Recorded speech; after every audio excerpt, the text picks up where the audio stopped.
lot, this is the female, this is the male. Lots of fat, not so much. It makes a woman's body that way. Mons pubis, no mons pubis. Female, male. There's a reason for it. I'll tell you when I get to it in the lecture. So next time. I'll cover it.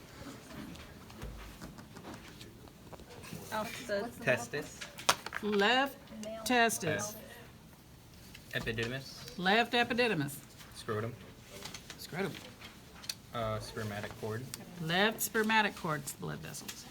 Vas deferens. Coming up through it, and then where it's cleared of the blood vessels is back here. That's the left vas deferens. Ejaculatory duct. We're going to come back to that one. We'll get to a part, and then we'll come back to it. Prostatic urethra.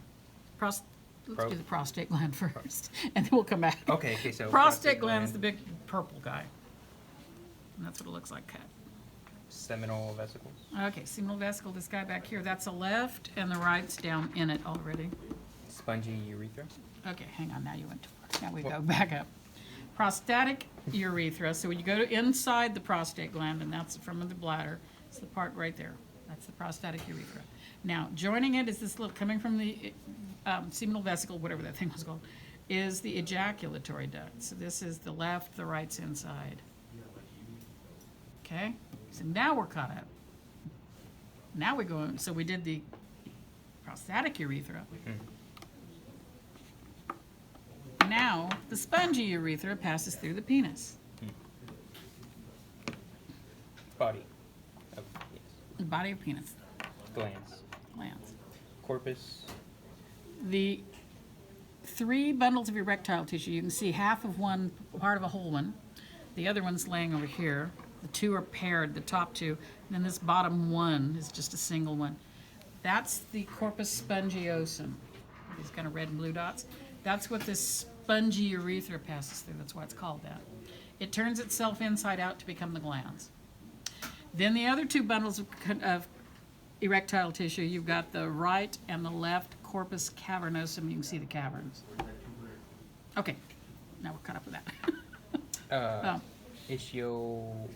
Cavernosus muscle. This is the left, so it's going across, and the Bulb. fibers run at a different angle for the left bulbocavernosus muscle. Hang on, I'm going to show you guys something with this model. This would interchange with the female parts. That's why it doesn't attach into the prongs, it just hangs. So I'll do it this way. Your left and your right ischiocavernosus are right here. So going to the ischium. And it will tell you on the page that this model goes, this is the one without the rectum, that they help maintain an erection because they're going to pull back because they're attached to the ischium. Then the left and right bulbocavernosus are these. Fibers run that way.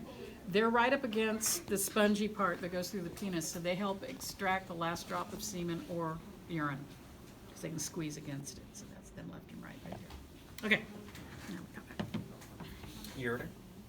Ureter comes from, and it's the same as on her, but the number's wearing off, but it would have been 9. So the right one's coming from the kidneys. Urinary bladder. So that's from the outside of the urinary bladder here, from the inside there. Fundus. Crossbone. What is it? Get rid of the tunics, detrusor muscles, the muscle of the urinary bladder. Orifice of ureter. Go ahead and cross those off. They're awfully hard, so I can't really flag them. Sacrum. The sacrum, you can just make out probably the number 2. So that's the sacrum. It's really wearing off. And below that's the number 3 is the coccyx. Sigmoid colon. This guy that's covered with this kind of banded gray tissue. Rectum. And that's it. And then the anus, of course, is the opening, but anyway. Okay.